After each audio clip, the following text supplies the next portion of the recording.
everyone! Welcome back to my channel. For today's video guys, magluluto ako ng red fish. Red fish na may light sauce, soy sauce. Ayun na, na-prepare ko na yung aking red fish. Tapos yung aking frying pan. Yan na, pinapainit ko na. Yan. Tapos maglagay ako ng mantika. Pinapainit ko yung mantika para hindi didikit yung isda. Tapos dito sa kabila, yung isda na yung red fish, naglagay muna ako ng ng ginger sa sa may oil para pampatanggal ng amoy. Tapos yung isda, lalagyan ko ng cooking flour para hindi siya didikit. At saka maganda yung kinalalabasan niya, yung parang golden brown. Yan. Yung ginger is pampatanggal ng amoy. Yan. Tapos, yung balutin nyo ng flour, yung isda, laman sa loob at labas. Yan. Maganda. Para hindi siya didikit.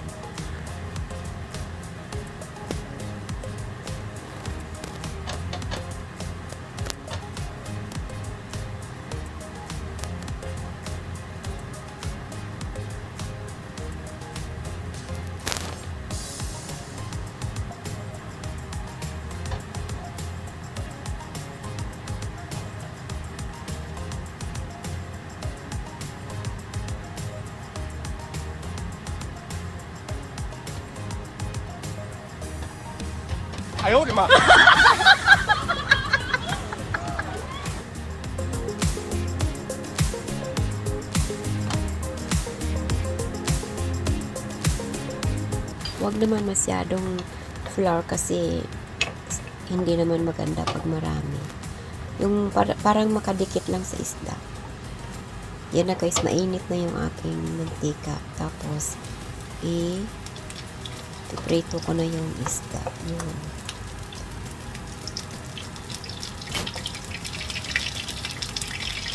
So, tanggalin ko yung ginger kasi pag masunog na, medyo mapait na yun, hindi na maganda. Yung papatanggalan ng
So, habang piniprito guys, linisin ko muna yung flour ko na lumilipad kanina.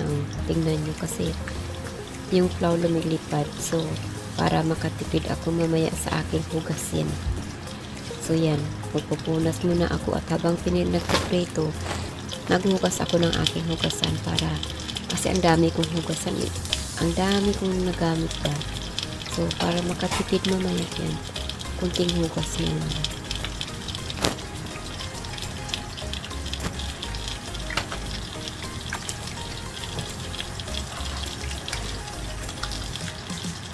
Tapos, habang nagpiprito, mag-prepare ako ng aking sauce. Yan, 2 teaspoon na light sauce. Tapos, 2 tablespoon na tubig. Tapos yung asukal, depende sa taste nyo. Pero nilagyan ko lang ng 1 teaspoon asukal. Pero pwede nyo dagdagan. Pwede nyo rin bawasan. Depende kung gaano karami yung isda nyo.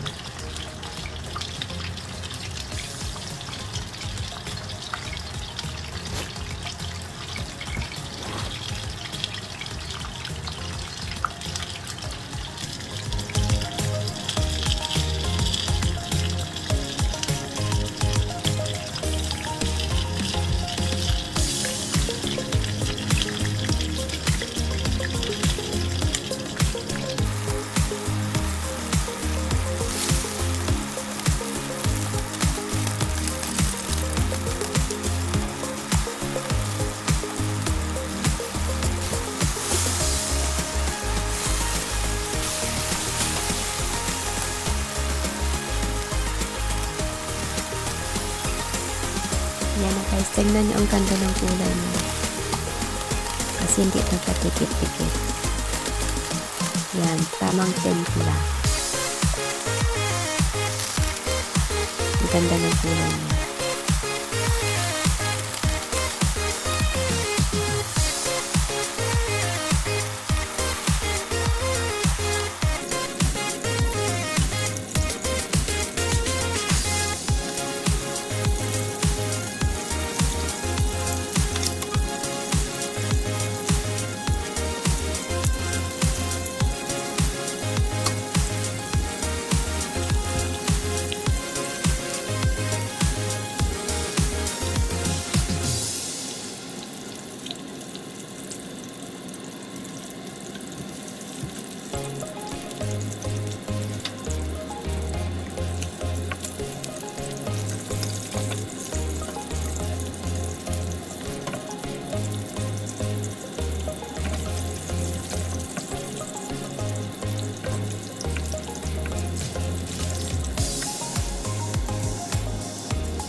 Yung isda, yung naiwan na mantika, ilagay ko yung, ilutuin ko yung yung spring onion.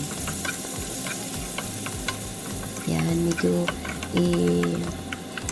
siya, prito ng konti.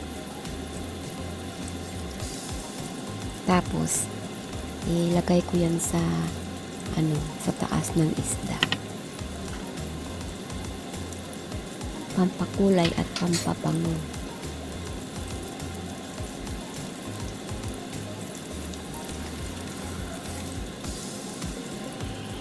Wow! Yan, ilagay ko sa taas niya. Yan.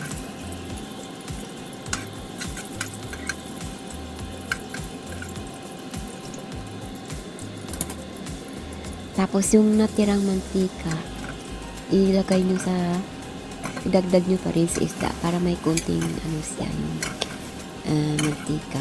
Huwag yung masyadong dry.